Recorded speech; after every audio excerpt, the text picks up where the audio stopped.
The history you were taught was deliberately incomplete. Africans stood on American soil long before the first slave ship ever sailed. This is not debate. This is documented, suppressed, and now restored. They told you one story, they locked the other one away, but the evidence was always there, waiting for this very day. Oh. Blacks did not only come here in chains, they walked this land before the suffering and pain, before 1619, before the auction block was built. Africans were already here, and that truth was covered with guilt.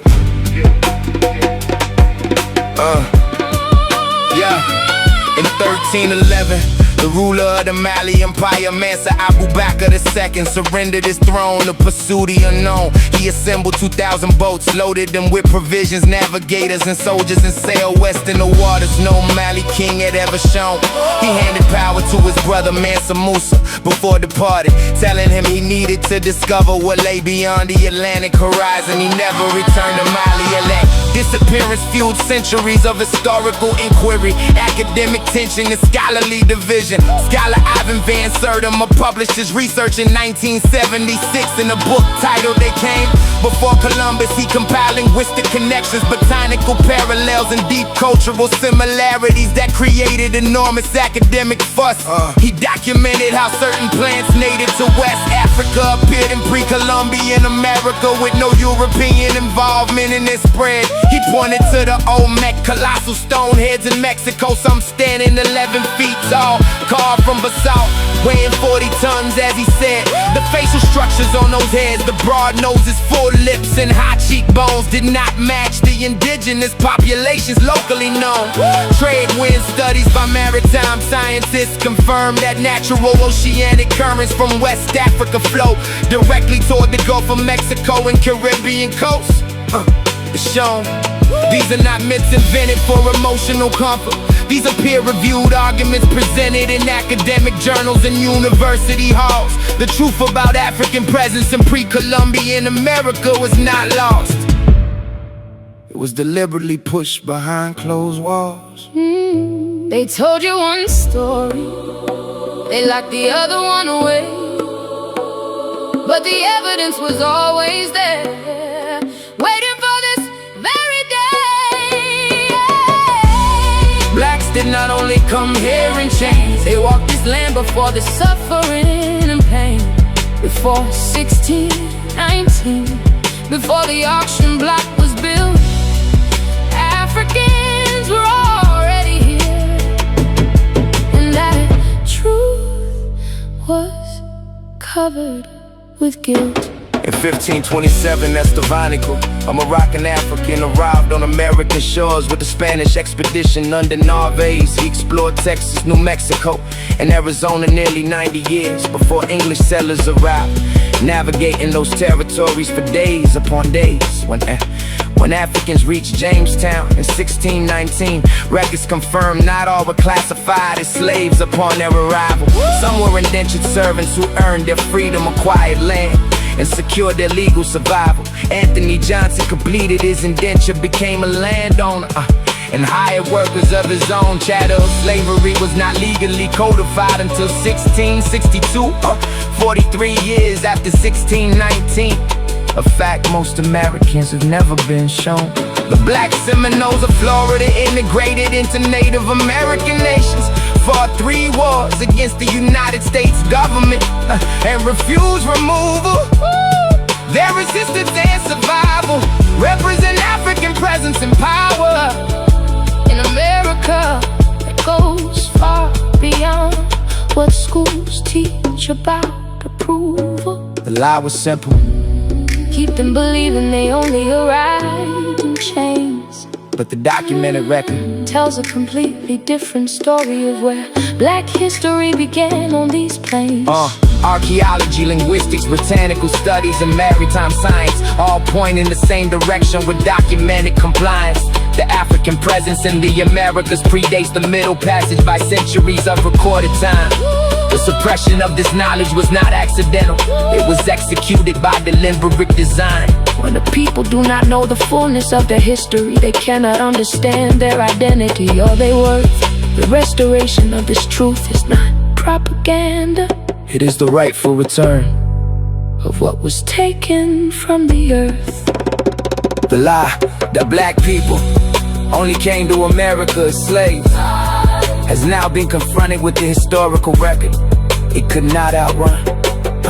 From the Mali Empire sailors of 1311 who crossed the Atlantic under the West African sun, to Estevanico, walking the American Southwest before English exploration had even begun. From the Olmec stoneheads carrying African features carved into the soul that has lasted for thousands of years.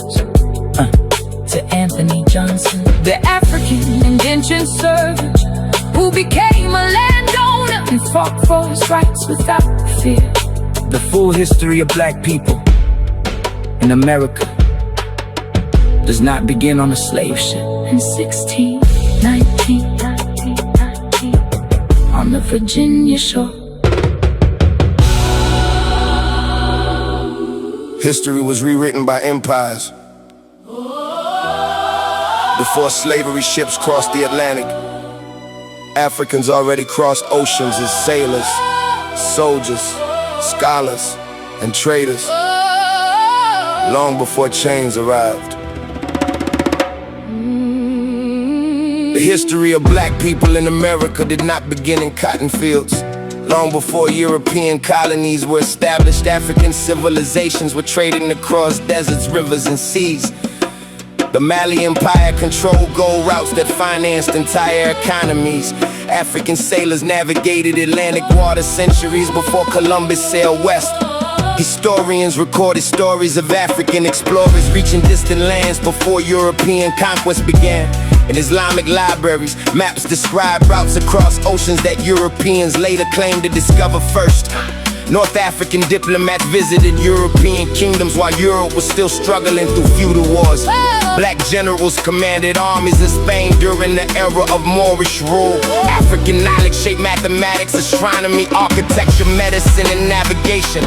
The city of Timbuktu held universities filled with books, while many European cities had little formal education.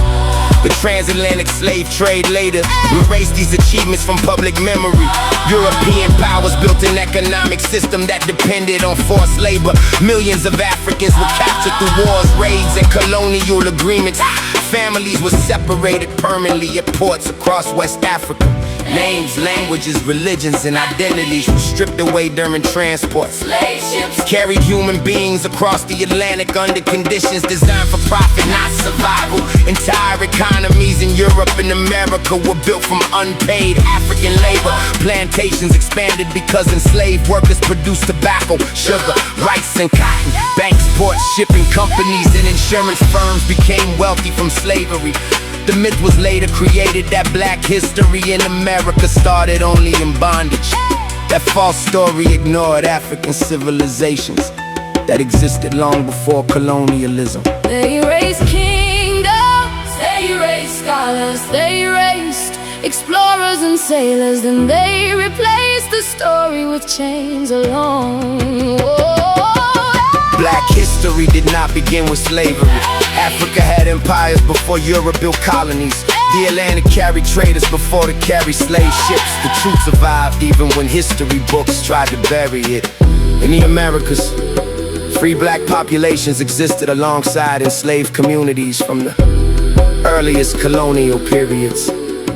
Some Africans arrived as translators, navigators, soldiers, and laborers before plantation slavery fully expanded. Spanish records documented Africans participating in exploration missions throughout the New World. Black cowboys worked cattle routes across Mexico and the American South. African mariners served aboard European ships during the age of exploration. Runaway enslaved Africans formed independent settlements across the Americas. In Haiti, enslaved enslaved people launched the only successful slave revolution in modern history.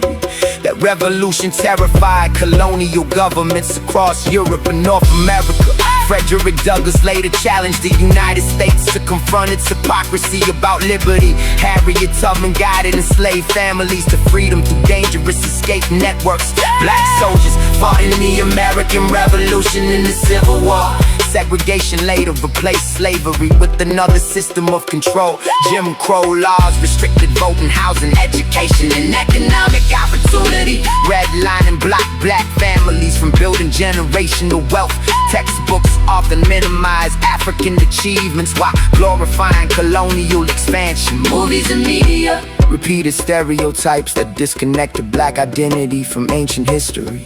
But historical evidence continued to survive through oral traditions, archaeological discoveries, and written records. Modern historians are now re-examining old assumptions about exploration and migration. African influence can still be seen in language, music, food, religion, and culture throughout the Americas.